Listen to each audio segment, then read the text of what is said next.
Now this is an Epson EcoTank 4550, and in September 2016 I made a video about this, unboxed it and reviewed it. And 2 months later I made another video which was a waterproof test, when somebody, a viewer, had seen the first video, said what is it like if you slosh a bit of water onto some of the printouts. So I tried that out.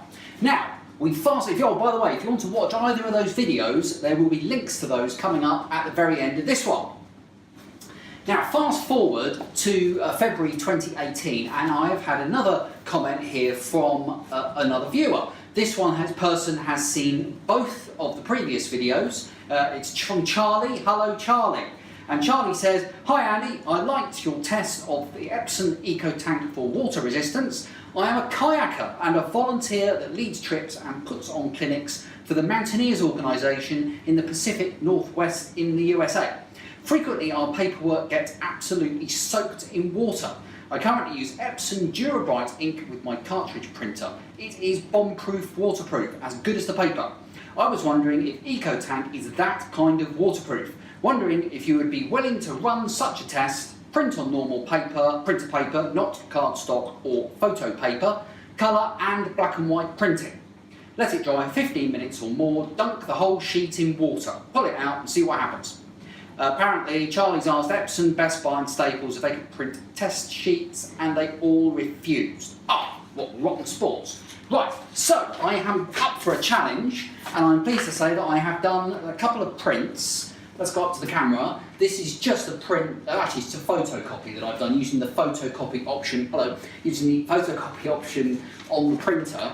And I've done one in colour here and another one in black and white. And this is just on bog standard 80 gram photocopy paper. So just as Charlie asks, do it on normal paper, that's what this is.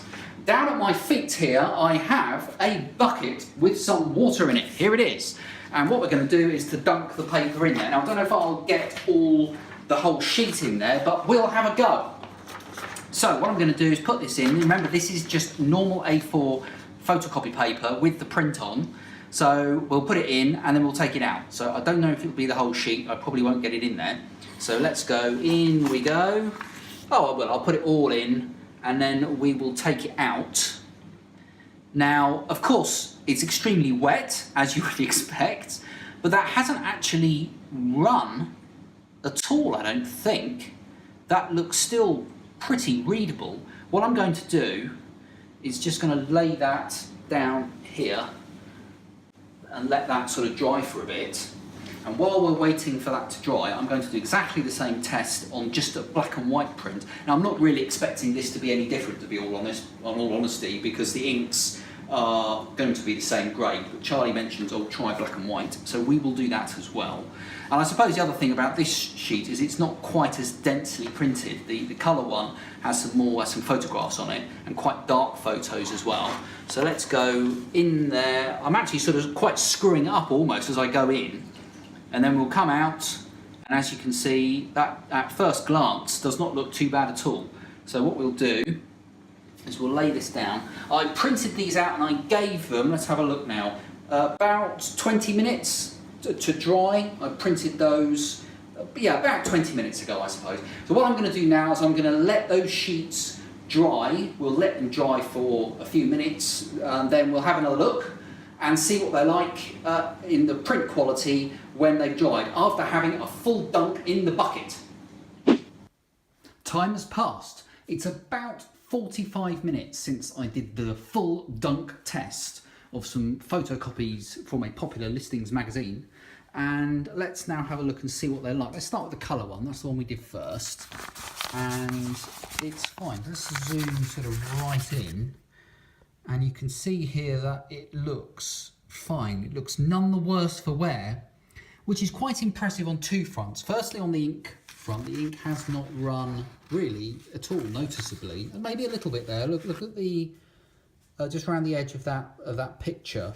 So perhaps where it's a little denser in ink. If I come over here, this is a very dense photograph, very dark photo, and actually that one doesn't seem to have run quite as much as this one. It's perhaps the blues, I don't know Perhaps they didn't do their trapping properly when they did the photo.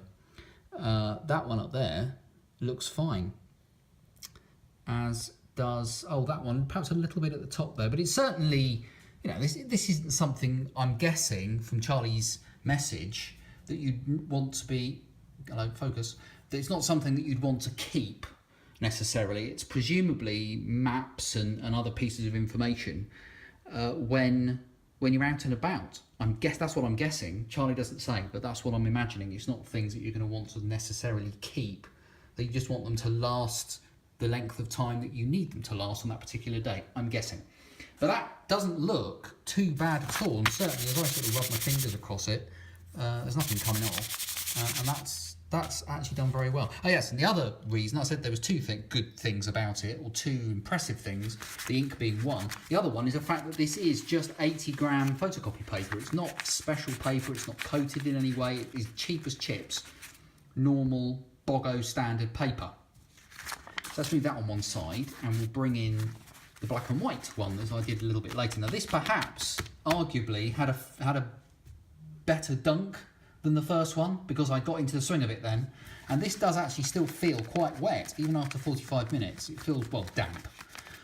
But, you know, it hasn't run at all, really, where you've just got the black and white, just got the black ink in use. You can see there, that picture up there, that cutout image up there, hasn't run at all. Let's just have a general look around. Down here, there's another photograph here, also a cutout, that hasn't run. And there's some quite dark areas here on this crossword grid, for example, and that hasn't run. These ones that look a little bit grey here, they're supposed to be like that, because it's some sort of extra prize that you get if you fill in this particular listings magazine, so they're supposed to be like that. That's not run at all. So this, it has actually coped extremely well. That feels fine. It does feel damp, but it's certainly okay.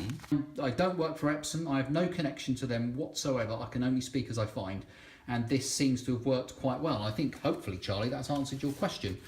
I can't really say any more than that. I can just say what I've done. You saw what I did. I dunked these completely in a bucket of water. When they came out, they were okay. I've left them for about 45 minutes, and they're actually fine. That one perhaps a bit damper than that one, strangely, but that probably had a better dunk.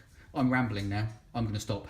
There we are. That is the second waterproof test for the Epson EcoTank 4550 printer, testing the inks and how good they are on just bog standard 80 gram.